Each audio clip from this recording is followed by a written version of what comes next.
One of the most underrated aspects of production is actually one of the most important.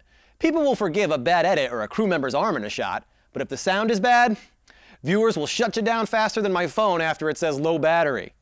But don't worry, we'll help make audio and sound design crystal clear on today's WD Creator Series.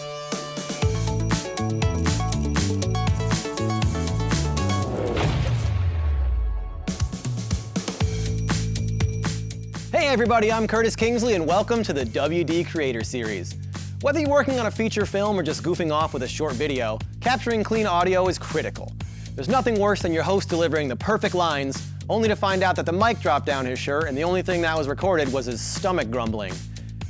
In fairness to me, they serve lunch late. So clearly, capturing good audio is important.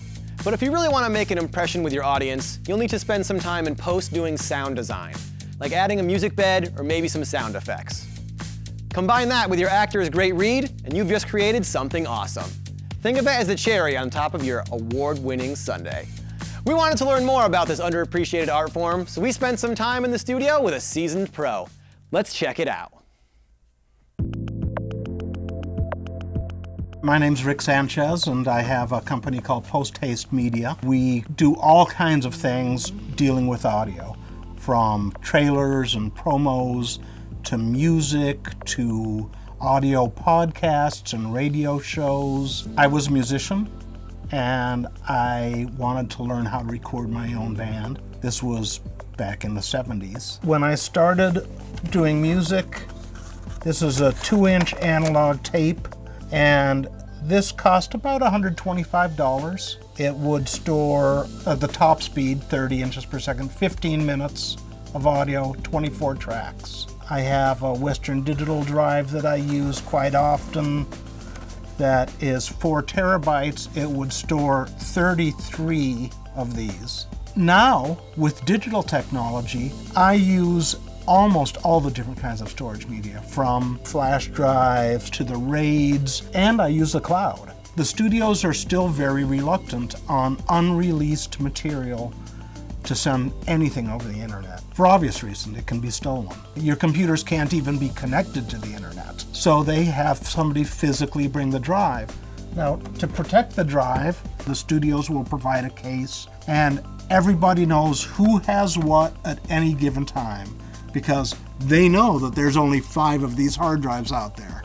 My basic workflow is somebody will send me a trailer that the picture editor has cut. So the picture editor can add a lot of sound effects that they think enhances their story. When I get it, I will listen to those and usually discuss it with the editor, and I may replace, I may add to, or I may subtract from the sounds they have. I did a project that had a dragon in it, and we ended up using elements of a jet engine and an explosion, and I used, I think, part of a lion roar in there. My first hard drive was 20 meg. It cost $700, and it was about the size of a small refrigerator. This is great. I can take this on an airplane with me and be editing on a laptop. This is what I love, is you can get the work done even on a really low budget, and as your needs grow, you can grow into the technology. Joining us in the studio today is WD brand manager Jason Coe. Jason, thanks for being here today. So in the segment we just saw, Rick talked about how much he relies on WD hard drives. Can you tell us a little more about that? When we look at an editing environment with our internals and our external drives, things like drop testing are very important to us, because that drive is going to get handed off from one person to the next, like one grip to one grip, to go to the studio. And so we look at those different types of environments, as well as like the PC application and a laptop, and how is it spilling, how is it falling. So we have very stringent tests that make sure that the drive can operate at all times correctly.